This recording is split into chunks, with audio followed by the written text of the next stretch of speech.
First time being the Zoom master. Okay, so we just went live for Zoom. I'm hitting go live for Facebook as well, so that everybody can join in.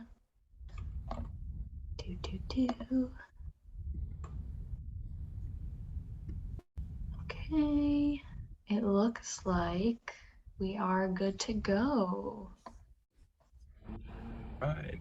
All right, looks like we've got some people coming on in. All right, well, we'll go ahead and get started. Welcome everyone to this month's edition of PHS Live. This session is going to be on LGBTQIA plus inclusion in the PCUSA. My name is Nick Skaggs, and I'm the processing archivist here at the Presbyterian Historical Society. We've got a great group of panelists here that are very eager to talk about the topic. So I'm not going to talk too long. Just a few reminders. We're going to spend about 45 to 50 minutes talking about the topic. We'll save 10 minutes or so for questions from attendees. And we'll have McKenna monitoring the chat, but we encourage you to use the Q&A function of the Zoom webinar. So that's it. I'm going to kick it over to Sonia to start us off. Hi, everyone. And I just want to start off by saying welcome, family. Thank you for joining us for this PHS Live. I am so thrilled to be a part of this today. I think I've met most of you, but for our audience, I will explain that my name is Sonia Prescott, and I am the Public Services Associate here at PHS, where I focus on connecting people with Presbyterian history. So to kick things off, I wanted to ask each one of our panelists to introduce themselves and speak a little bit about their backgrounds, where they're geographically located, where their ministries are, and why they were called to those ministries. Reverend Dr. McQueen, if you would be so, yes, I'm calling on you first because you were the first one that signed in, so that's how you get this opportunity. But if you could start us off and then pass the proverbial mic along to the next person, that would be great. Oh, fantastic. Good afternoon, everyone. I am Reverend Dr. Derrick McQueen. No guessing about that, I am. And I am geographically located in New York City, specifically in the village of Harlem. And I am the pastor at St. James Presbyterian Church, called to this oldest African-American Presbyterian congregation here in New York City, and celebrating our 200th anniversary of our mother church, Shiloh, which actually celebrates 200 years of African-American Presbyterianism in the city of New York. So we are just thrilled with that. Part of the reason I'm drawn to this particular ministry is because when I first started seminary, I was invited here for a workshop. It was an LGBTQ panel on queerness in church, and this is an African-American church, and I was thinking that was an anomaly, but they had actually voted the year before to become an open and affirming church. And I walked in and felt the welcome and knew that this is where I needed to be, and I joined, and all these years later I become the interim, and now I'm the installed pastor as well. And one of the things that I find that's really powerful is about knowing that our mother church, Shiloh's major mission was an abolitionist church, trying to create a place for people to be where they could find their liberation and find a community in their liberation. We've tried to, 200 years later, try to figure out where that is now. And that is true here at St. James. And this LGBTQIA conversation is just perfect because that's where liberation needs to happen. And I'm happy to be their first out African-American pastor here in New York City, in Harlem. It has been a joy to be with this congregation. So that's who I am. Done a lot of work in the Presbytery, moderator, chair of COM, so on and so forth. I'm on hiatus from all of that work now, just working in the community now. That's me. I would like to invite my dear friend, Ashley DeTar Birt, to speak. Why, thank you, Derrick. My name is Reverend Ashley D Tarpert. My pronouns are she, her, and hers. I am also coming out of New York City. I am up in the Bronx, and I am currently serving sort of two nonprofit ministries. I'm the part-time co-director for a ministry called the Center for Jubilee Practice, where we do healing and repair and restorative justice and reparation ministries of churches. And I'm also the co-director for an organization called Affirming Youth Ministries, which does virtual LGBTQ youth ministry all over the world. I have experience as a youth leader. I've experience as basically a children, youth, and families pastor. And I come at this work because I remember growing up in the church, and so as I got older, being told by many of the church members that I should go to seminary and that I would be such a good pastor, and politely dismissing them because I looked around, and in the Presbyterian church, the only Black woman pastor that I saw around me was a Black woman pastor in my church who is now Presbyterian, but she was Baptist at the time. And I didn't know any LGBTQ folk who were pastors. I came out when I was 21. And so to look around as a young adult and have all these people telling me that I should be a pastor, but to not see anybody who resembled myself in those ways, I didn't think was possible. And eventually it dawned on me that I wasn't seeing those people because I needed to be that person. And it wasn't until I started going on that journey that I started to meet those people and realized that I wasn't alone, but that there also weren't that many of us. And so we needed to come together in numbers. I currently serve on the Racial Equity Advisory Committee for the church. I was the former moderator or co-moderator for More Light Presbyterians as well. And I'm just thrilled to be here with y'all. And I will invite my dear friend, Eric Thomas, to go next. Thank you, Ashley. Good afternoon, everyone. I am the newly Reverend Dr. Eric Thomas. I am the interim pastor of Siloam Presbyterian Church, which is another historically African-American Presbyterian church established by James Gloucester in 1849. And so in one of its original locations, it was one of the stops of the Underground Railroad here in Brooklyn, here in New York City.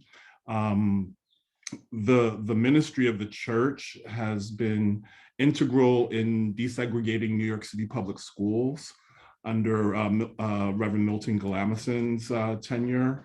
And so I find myself kind of continuing that legacy as being the first openly gay teaching elder of Siloam. And as we go to the COM this evening at 6 o'clock, the first permanently installed openly gay pastor of Siloam.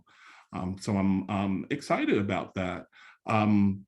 Newly doctor, I just graduated from Drew University with a PhD in biblical studies in New Testament and queer studies. And so part of the calling to this work is really living into being a teaching elder in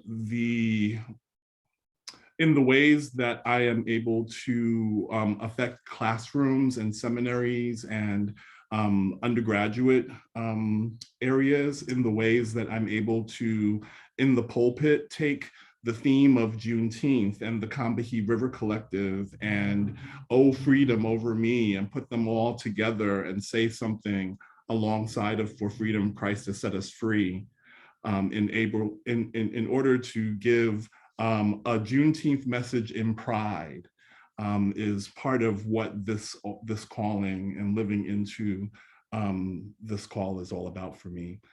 So with all of that, I am going to invite my good friend Shanea Leonard to introduce themselves. Good morning, good evening, good afternoon. I am Reverend Shanea D Leonard. My pronouns are they, them. Thank you, Eric, for that wonderful introduction. I serve the church currently as the coordinator for gender and racial justice for the denomination within the Presbyterian Mission Agency. For several years, I have served local congregations. I started out serving a congregation that was not affirming.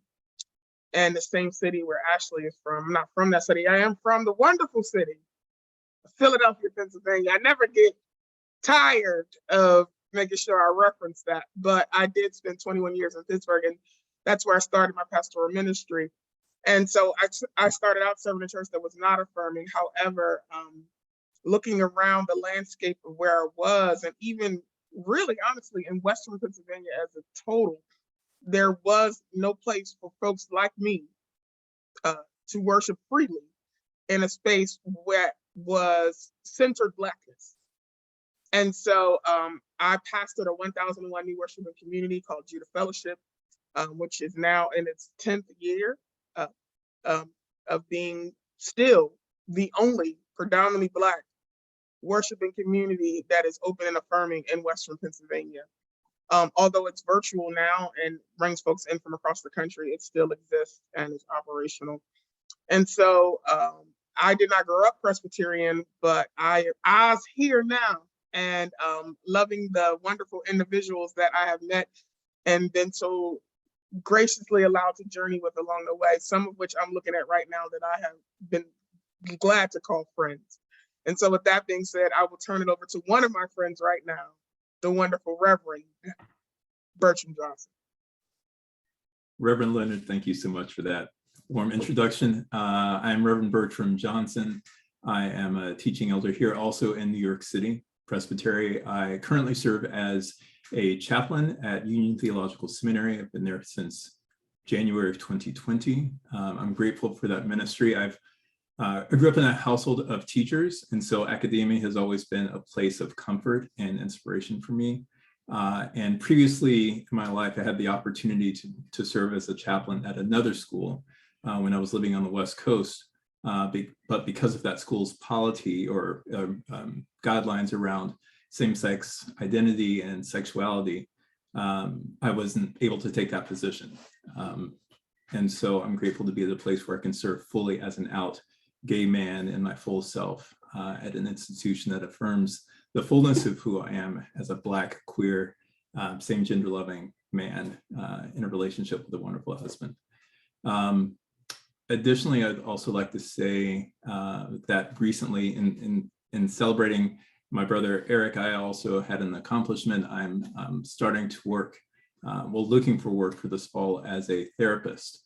I just completed my LMSW exam and just got that license in the mail this week, and have a vision for working with not exclusively, but primarily Black and brown folks and members of the LGBTQIA community who've experienced both racial and or spiritual trauma to undo some of the wounds that have been inflicted upon our siblings because of damaging, punitive, and non-loving theologies. And so I'm looking forward to doing that work. And because I'm in this community, we're in this setting with the Historical Society, I will say that when the church's polity changed to allow for LGBTQIA ordination, I hold the humble distinction of being the first African-American to be ordained in this role. But I'm here with, I think, number 2, 3, and 5 or 4, 2, 3, and 5. And so I'm grateful to be in New York with my siblings and to also honor those who came before us, because we know we're not the first. We're maybe the first in this new season, but there were many who labored in silence and in secrecy, who weren't able to live out their full self. And so I'm grateful to do that in this opportunity. And thank you for the Historical Society for allowing us this moment.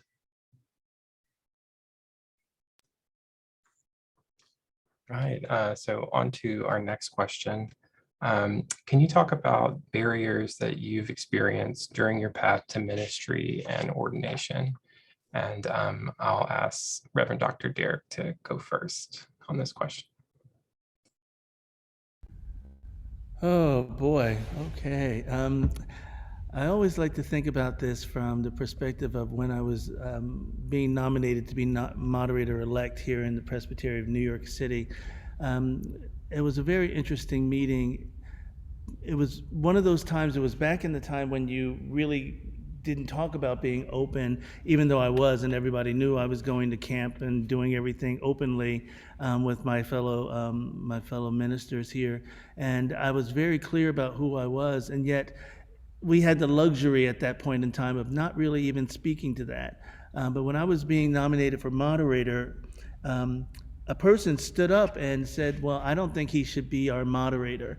And they nominated someone else, and that's normal. They nominated someone from the floor. But when that person was about to be voted down and I was about to be voted in, the person screamed from the floor, "We don't need another one of those in there," assuming that the moderator that I was going to be working under was lesbian. And she quickly said, "But I'm not gay." So in front of the entire presbytery, all of a sudden, all eyes turned on me in an African-American church during a Rosa Parks Martin Luther King service at the Presbyterian of New York City, and everyone sort of saying all the hubbub about what does that mean, and quietly watching that sink into many people's minds and many people's spirits.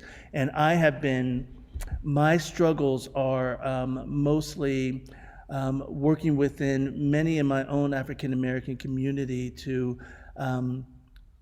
push through some of the reticences that have been there about LGBTQIA ministry. And I say this specifically, it's not that African Americans are more conservative, because I also work as the Associate Director at Columbia University's Center for African American Religion and Sexual Politics and Social Justice, where we go around the country having these discussions about sexual politics and social justice. The main problem, the main issue that that happened at that time period is that in the discussions, it was assumed that the African American churches would just sort of go along with the Presbyterian decision, so there was no real conduit of conversation and no real way of working through that in conversation, because it was just assumed that we would go along with it because we didn't have the luxury of being able to leave to go to another Presbyterian denomination because of the PCA's historical relationship with persons that were of African American and other persons of color. So we were caught in this quandary, and I was sort of this odd person out that represented and still represents so much. So I find myself navigating that elephant that is in the room, that is my sexuality. But that has been the hardest thing. But the easiest thing about it has been, doing work and doing the ministry, because it is the ministry that speaks. And that says to people that God has called whom God has called. And that's where minds and hearts shift. It's just a lot of work, but I'm really happy to have laid the foundation, at least in this presbytery, to bring along so many wonderful people and to open so many wonderful doors. That has been the biggest joy of all of the hard work that I've been through. Reverend Johnson.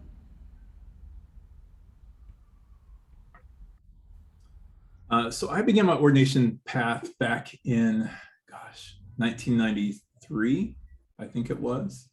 I finished seminary in 1996 and was hired at a church on the West Coast, which was one of the most prominent and well-known, one of the largest, definitely the largest congregation in that state, with thousands of members. I was hired there to do mission work and mission in the local context. So social justice, helping lead social justice programs, it felt like a good fit. The congregation, obviously predominantly white, very progressive in many ways. But during that time I was there for 3 years, the polity of the church became much more punitive. It wasn't just, we weren't talking about LGBTQIA inclusion. Well, we were talking about it, but the polity became stricter during that time. And after 3 years, I left that church to serve somewhere else where I felt like I could be more of myself. but still the polity in the denomination and in that presbytery was such that I knew I probably would not be ordained. As I was not yet out when I finished seminary.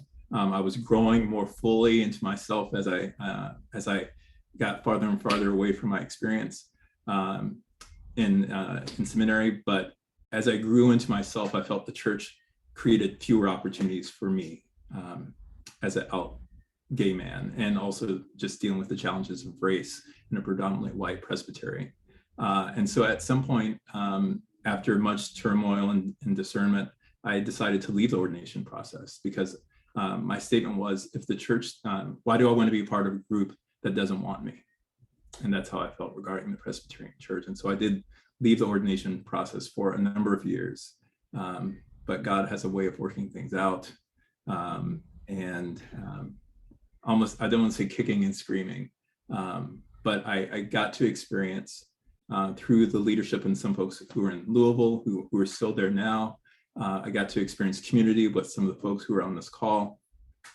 And I saw that even though it may not be an easy or a completely welcoming space, there's a church that, there are members of a church who see me and have a place for the usefulness and value the usefulness of my gifts.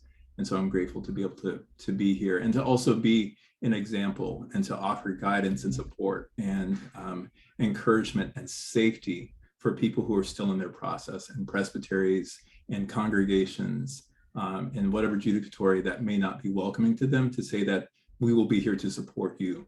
We see God in you and you are fully loved as you are. So next I'll invite Ashley.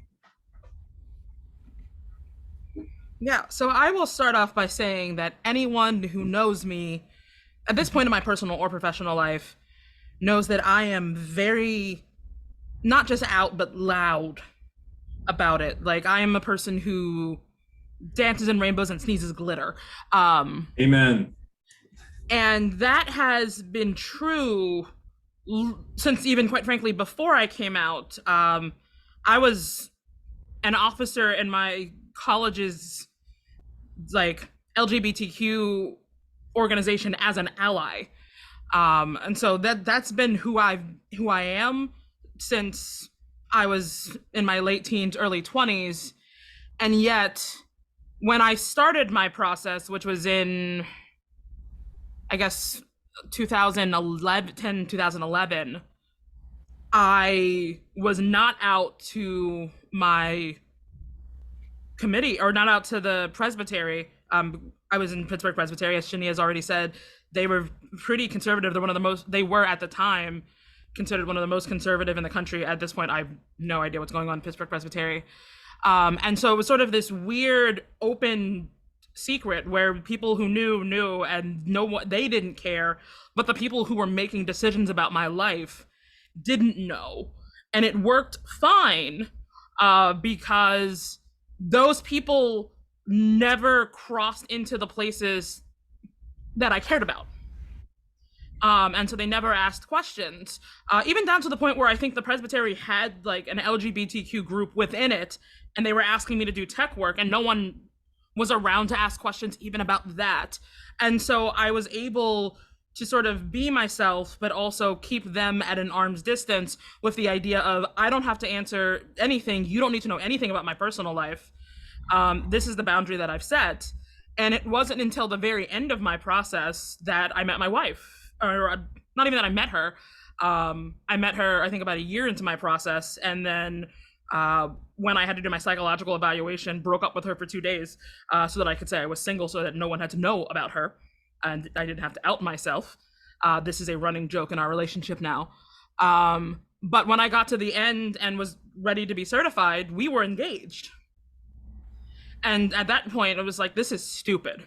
I'm not going to do this anymore. And so I told people. And one of the things that happened is one member of my care team celebrated it and the other one immediately quit.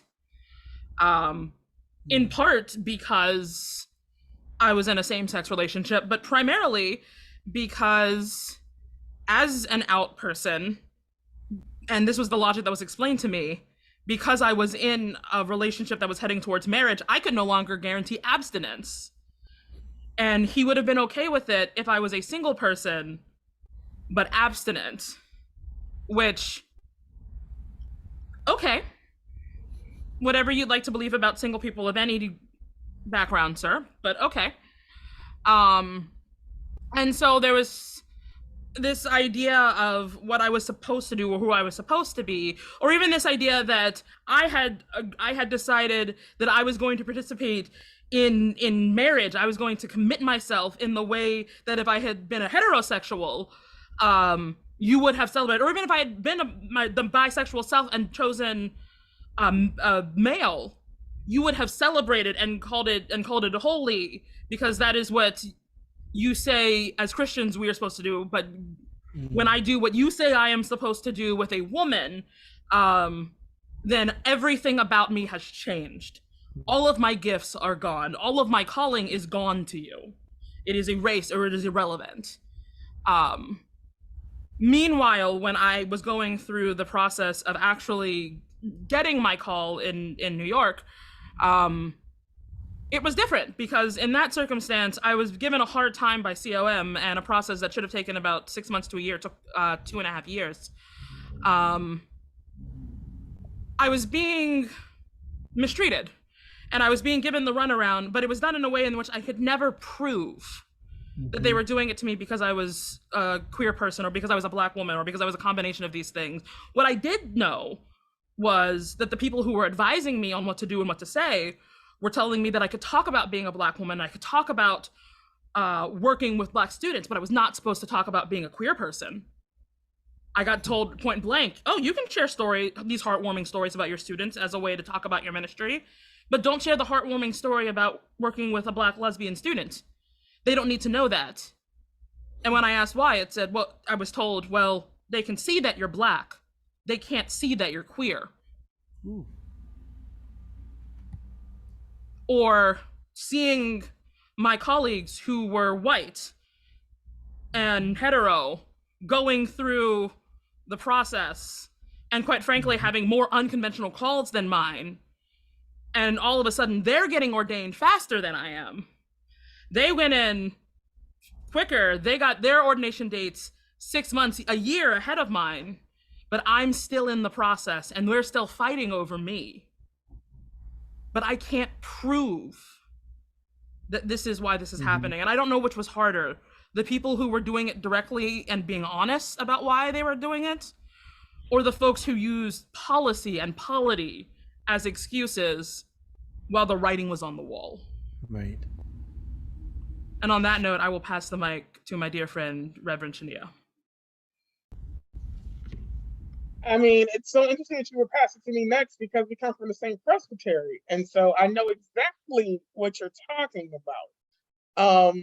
And, you know, the sad part is, for me, part of the barriers have been those people that look like me, that don't always champion me. And that's been difficult. My progression in my queerness has been somewhat private, somewhat public. And so I started out as a lesbian. I ain't no lesbian no more. And I don't say that in a facetious way. I say it in the sense that, you know, I'm non-binary, I'm queer. And so, you know, technically I fall under the trans umbrella, and that puts me in a very distinct place in this denomination, and in how I show up in the room, and how I show up at work, and how I show up in a call, and how I show up on the street in particular, in all the ways in which my identities intersect. And so when Bertram talks about, you know, a church that rejects me, or this church wants me, or something like that, I feel that wholeheartedly, especially coming from the presbytery that Ashley is talking about. I mean, at my seminary, one of my seminary professors that I avoided like coronavirus was Robert Gagnon. And I don't know how many of you know Robert Gagnon is, but he wrote a whole book about why all the people on this call was going to hell and why we was wrong. And like, this book is this thick. That was the presence that was at my seminary. Nevertheless, what Ashley is referring to, that you can't quite name, but it's there even at the presbytery. And so this idea of how out are you? And then at what stages do you present yourself fully as yourself? I think I don't want to speak for any of my siblings on this call, but I feel like that's something we've all had to grapple with at some point in our journeys. And it's not about necessarily knowing who you are, because in some sense, I've always known who I was. Becoming more and more comfortable with myself is a different story, but becoming more and more out in a sense of what does this mean for my ordination? Will people even be able to receive the word of God through me? Will people even be able to be a part of this fellowship that is being created? We got hate mail. We have people protesting in front of our church. We got I got death threats, and I'm also a social justice person. So I'm advocating on the streets, literally, for issues that concern Black folks, queer folks, young folks, jail issues, all these things. I'm meeting with the mayor, all these things, staring police down in the face, but knowing that some of the people that I'm fighting for would not fight for me, would not give two craps about me. And so that is the place that this justice issue and this thing about barriers has always been for me. And so one of the reasons why I came to Louisville and took this position that I am now is how can I affect change from the inside out? As I've seen this crap, and I'm doing my very best not to cuss. I just want to tell y'all, because my mama might see this, so I'm not trying to cuss. But I came to Louisville to say, how can I affect and change this stuff from the inside out? Because at the end of the day, the reason why a lot of us are experiencing so much pushback and so much issues because of some warped theology, not necessarily rooted in denomination, but rooted in church itself. And so we can be change agents from the inside out. In my opinion, why I came here originally was to try to help make that happen. And so that's why I remain connected to an entity that I don't always want to be connected to me. Doc Thomas? I mean, I listened to all of you, and it invites us all to just, let's take a deep breath.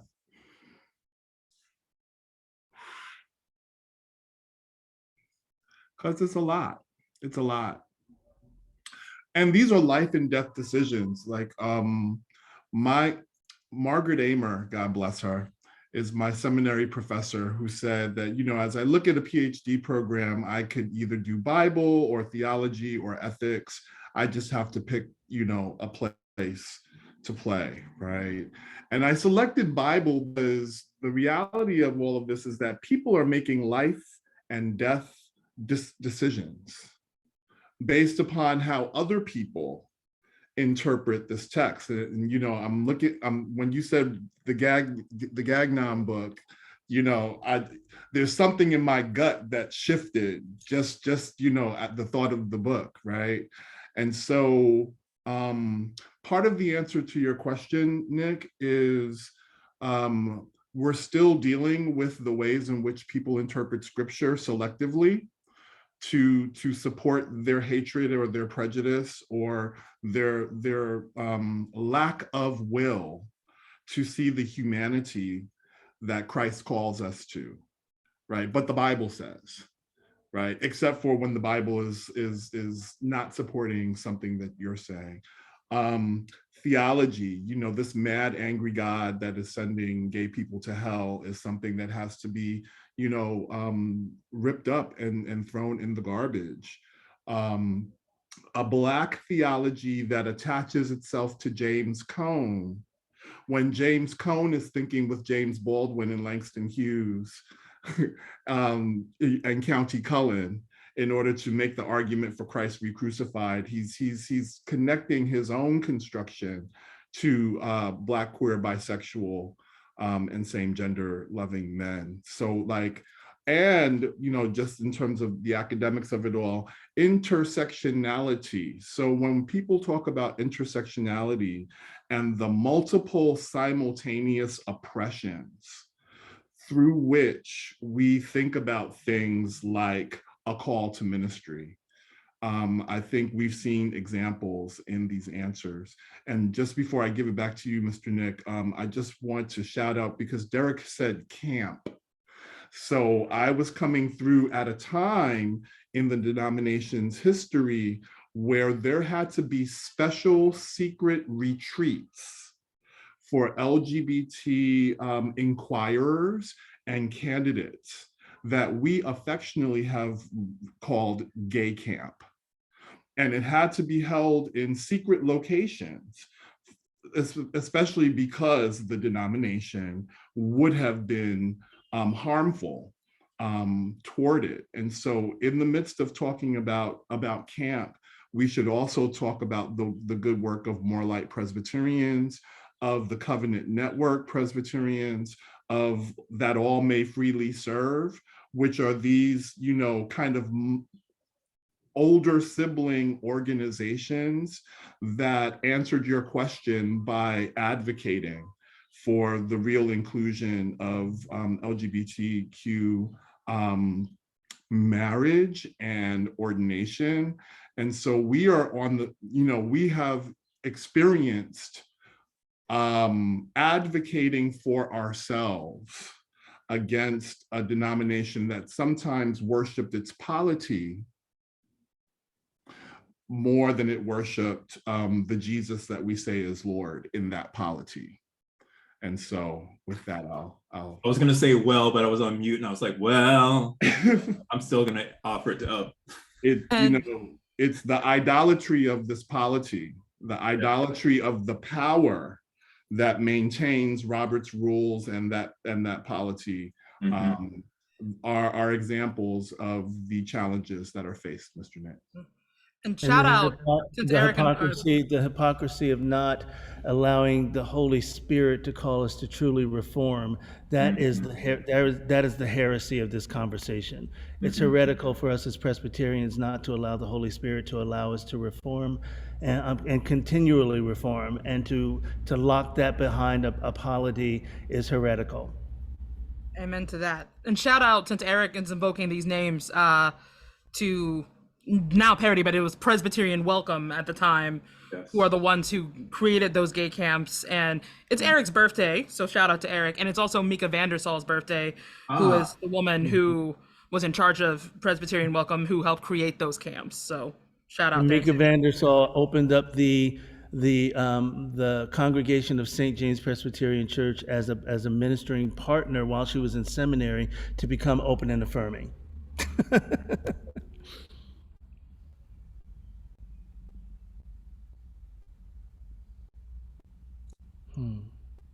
So I'll go ahead and jump in with the next question that we had. Fortunately, you all set it up beautifully. So my next question is about what the church can do to continue to move forward. What can the church do to be more open to all LGBTQIA plus people in the denomination? In the spirit of what has been done in the past that has helped you all along, what can the church do to keep moving forward and in that direction? Can I jump in as someone who works down here? One, I think that we need an official apology to queer folks around how the church has been complicit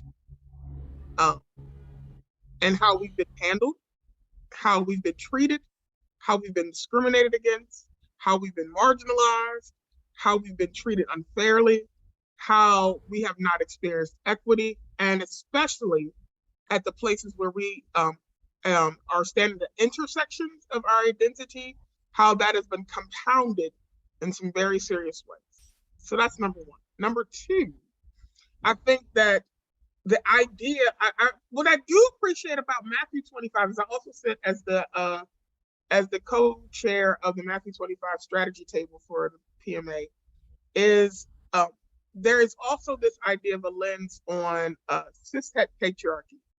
And the idea that we need to really look at the ways in which that is a part of all of our systems throughout our denomination, from our paperwork to the ways in which we interact, to the way in which our processes take place. Then I got a list. You should have never let me talk. Then we talked about just saying some names. We need to champion these figures the way we champion other people in our denomination.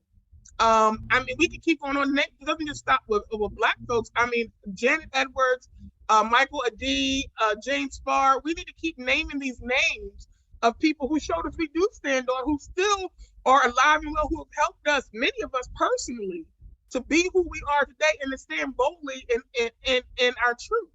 And I don't think they get enough credit that they deserve.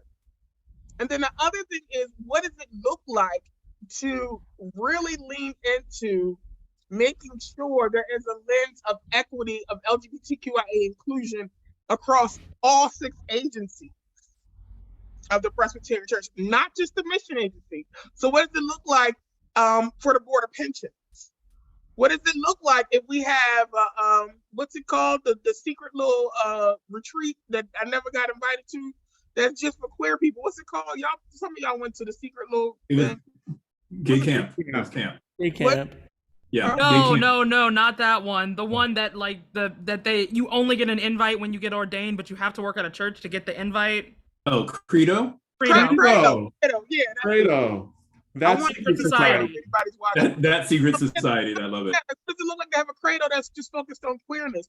Or in other ways, what does it look like to publicly support queer organizations in ways that really make substantial difference and change in the world?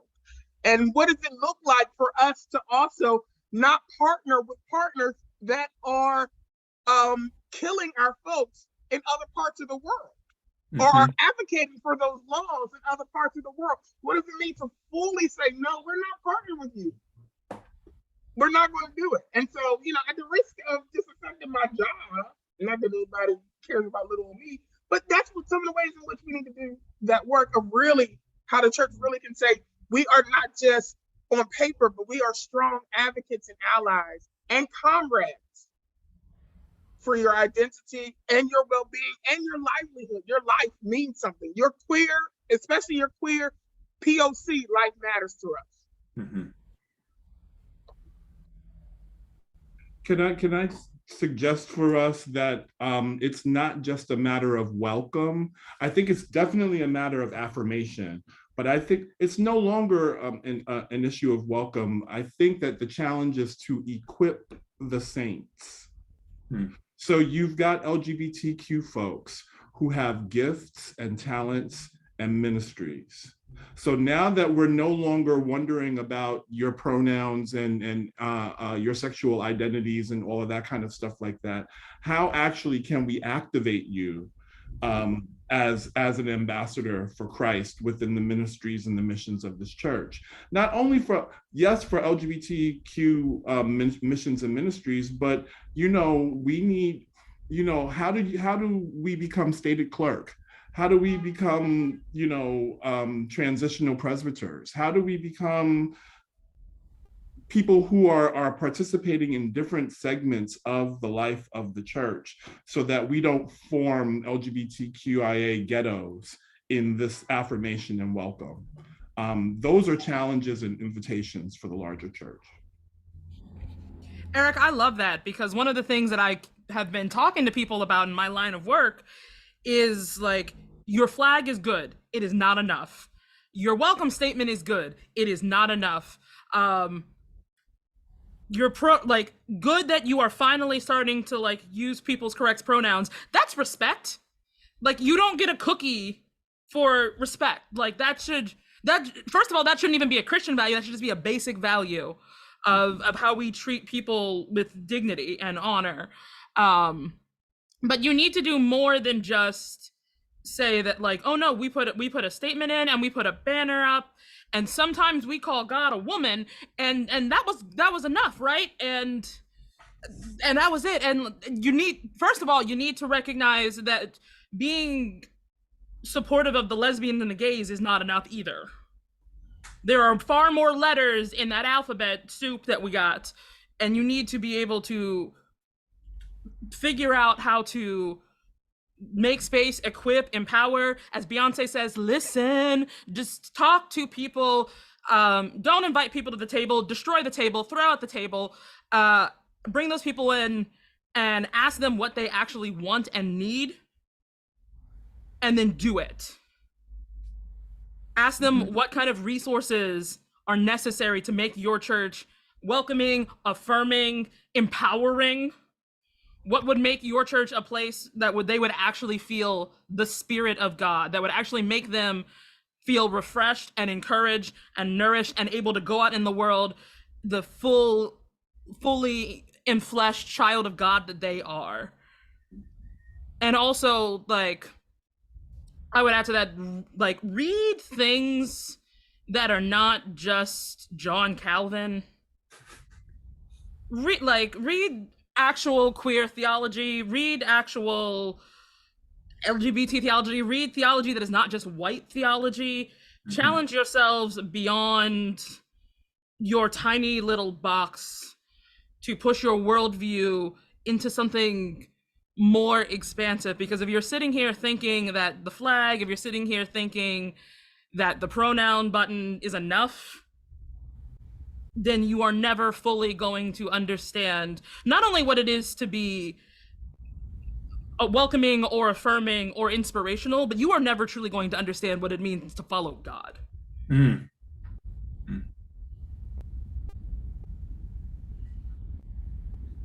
The other piece that I just wanted to add briefly is that I was thinking of this question specifically from the perspective of raising up and creating a welcoming church for new leaders.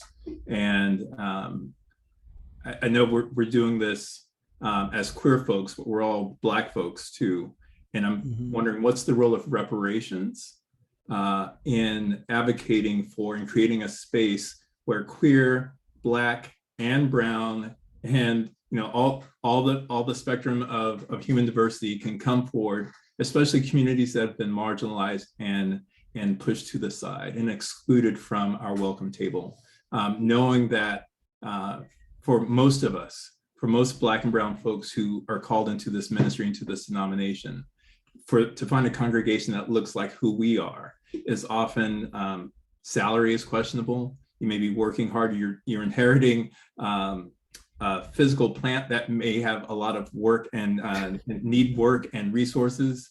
And if there was some program to mentor and to support, like intentionally, and to offer financial support so that these forthcoming pastors and leaders and stated clerks and all the roles that we may embody in the denomination will be supported. So not just financial support, but mentorship and tutelage to help them succeed. And I feel like that's a place where the church can show up and actually create leaders for a new generation, or for a now generation, because they're there, but they won't succeed if we don't support them.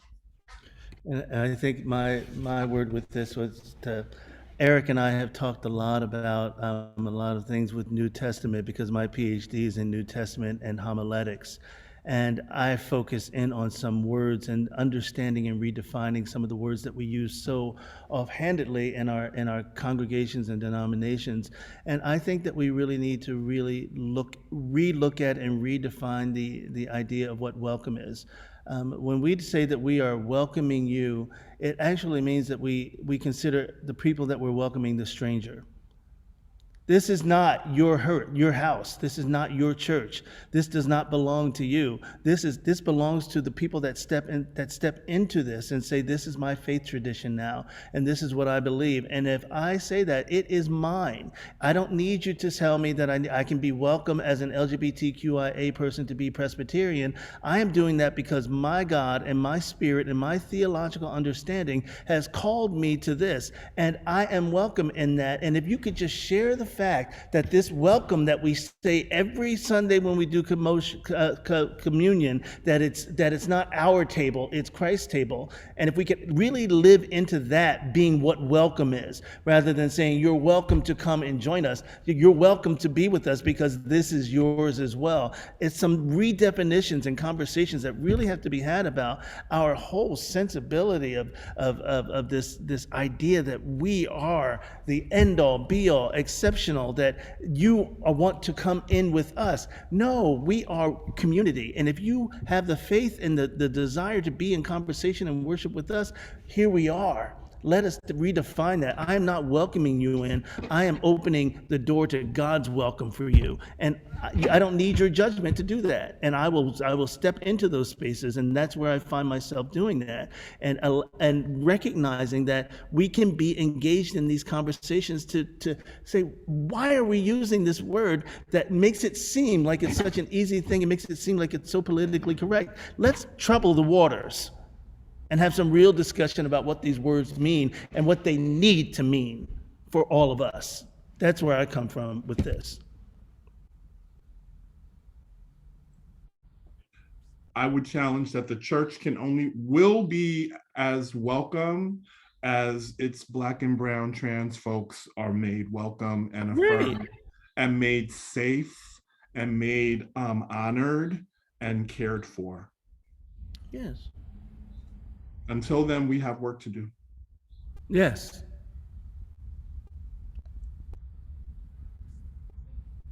And it can be glorious work. That's the thing. It can be glorious work if we all jump into it with our hearts like that. I often wonder what the fear really is, though. You know, what is really the fear of the church being what my friend and brother Eric just said, welcoming to Black and brown trans folks? What are we really holding? What are we gatekeeping? What really is? What is it? I said white supremacy. Yeah. Imperialist, capitalist, white supremacy. Assimilationist. Yeah. Kind of, yeah, that's what we're holding. Misogyny. Toxic masculinity. Mm-hmm. The ability to say, I'm good, you're bad. Mm-hmm. Dominance, domination. Ego. But at the end of the day, that's all based in fear. And it's stupid. I'm just saying. I got inspired when Derrick started talking. I'm sorry. Derrick has that effect on people. Mm-hmm. Yes, he does. That's why we love him.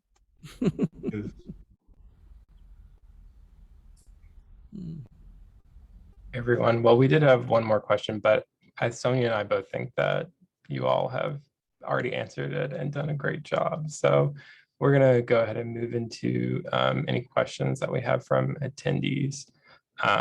So McKenna has been keeping track of the Q&A feature, but I'll go ahead and read the one. We do have one in the chat.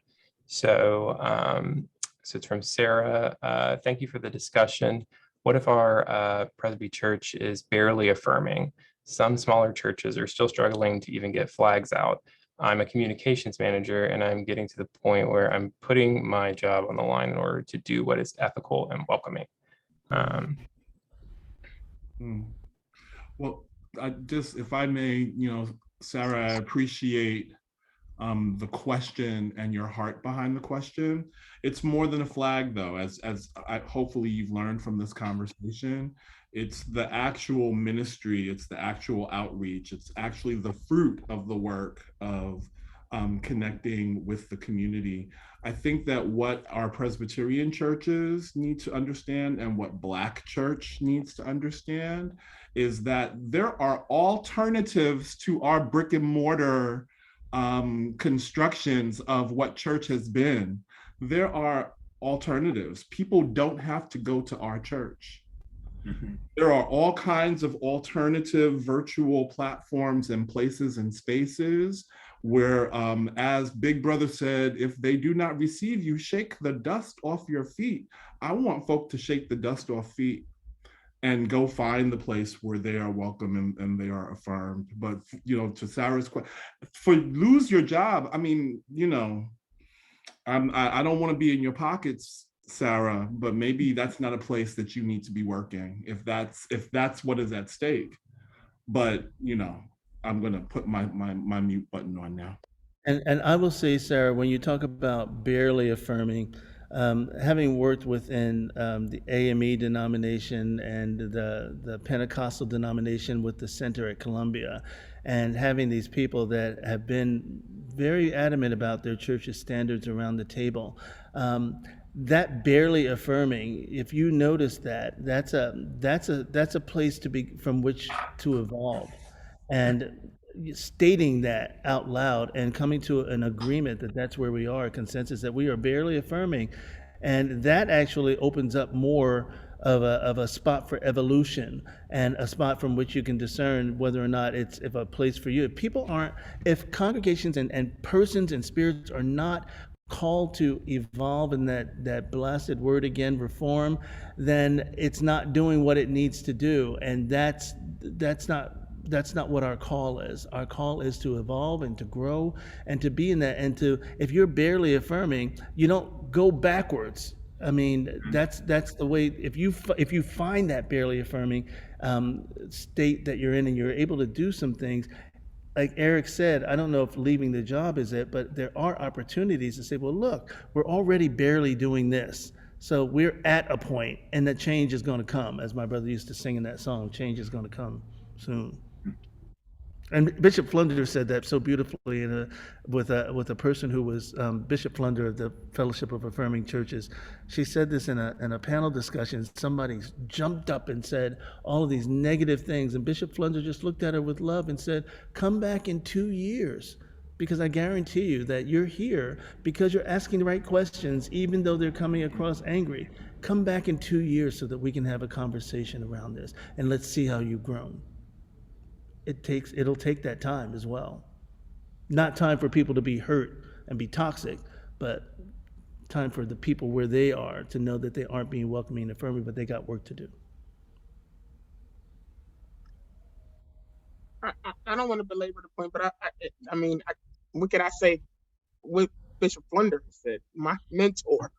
But I would just also want to add to, I think that when you talk about a church becoming more and more inclusive, one thing that I always caution folks is I would spend less time on what it means to welcome LGBTQIA siblings into your church, and more on what it means to be more loving and more Christ.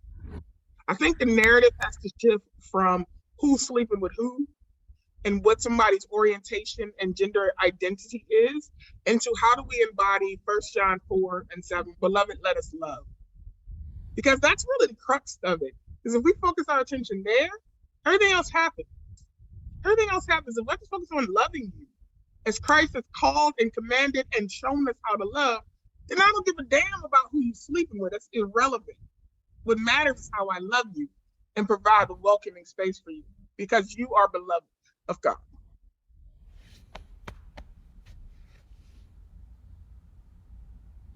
We do have one more question that just popped up. I know we're cutting it kind of close, but I'll read it real quick. What are some thoughts or ideas to move a congregation forward together, even though some longtime members hold theologically conservative views?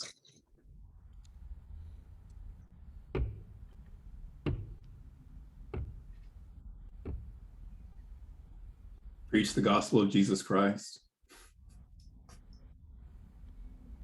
Talk about a God who loves all people, who welcomes them, who receives them, who doesn't condemn them, who sees them as whole and blessed as they are, and go and do likewise.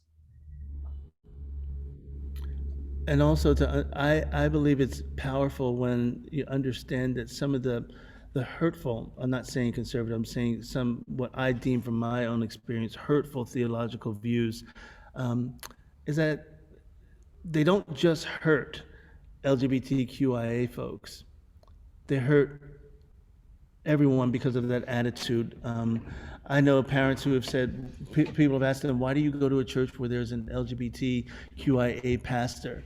And they say, because I know that my children are not going to get preached hate over anything, that they're going to be taught about love, and they're going to be taught about how to respect people. And I want my children to have that ethic in their lives. And when you have a negative and harmful theological views, that doesn't just hurt LGBTQIA folks, even though it does deeply, deeply, deeply, but it also hurts kids. It hurts grandparents who can't bring I always say grandmamas want their grandbabies to come home for Easter and Christmas and not be cursed out at by the pastor about their sexuality.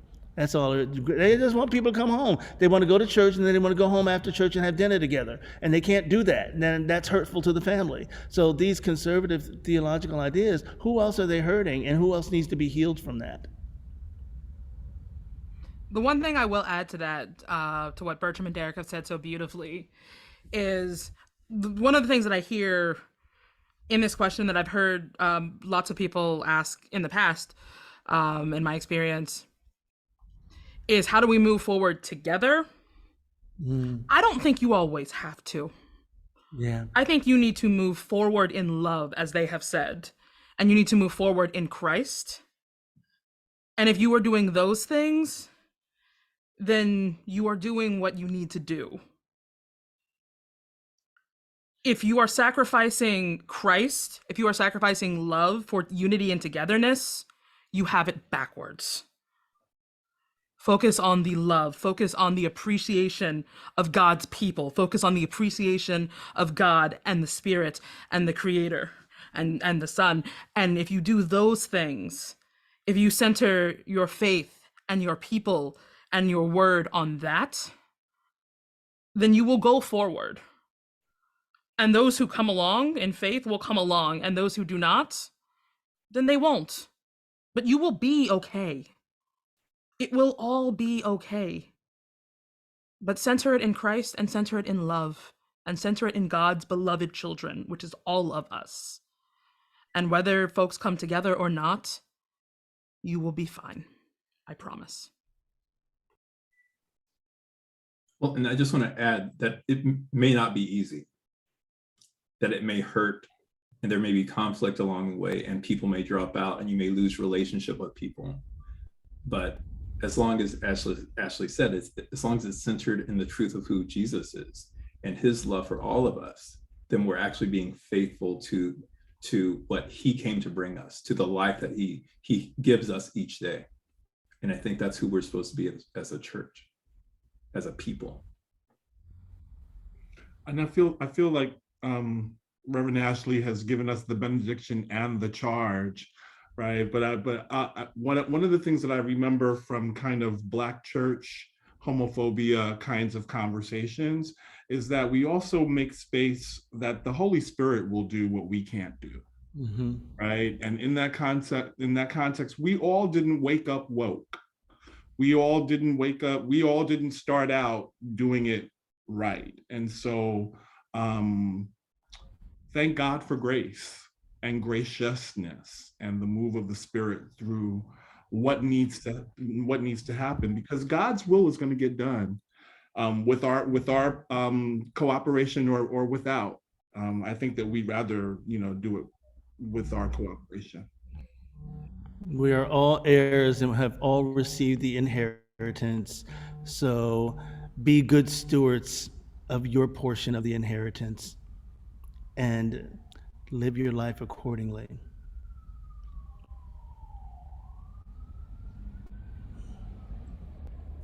Well, I think that's a great place for us to end, unless any of the panelists have anything else that they want to say. But what a great panel discussion. Thank all of you so much for coming to this. Sonia, you want to say anything else before we sign off? Sure. I was just going to mention that earlier today, Reverend Thomas mentioned that you can find ministry in many places outside of the walls of a church. And I hope that, for everyone that's watching this and everyone that's seen this, that you see the ministry that happened here tonight as well. Because I felt that, and I hope that other people felt that as well. And I want to make sure that everybody knows that this will be saved, as this recording will be saved and will be shared on our Facebook page and on our website. So thank you again, everyone, for coming and taking part in this wonderful session. Thank you, everyone. Blessings. Love y'all. Love you. Thanks, everybody. Happy Pride, family. Happy Pride. Happy Juneteenth. Happy Black Music Month. Happy Eric's birthday. Love you all. Thank you. Love you back. Thank you.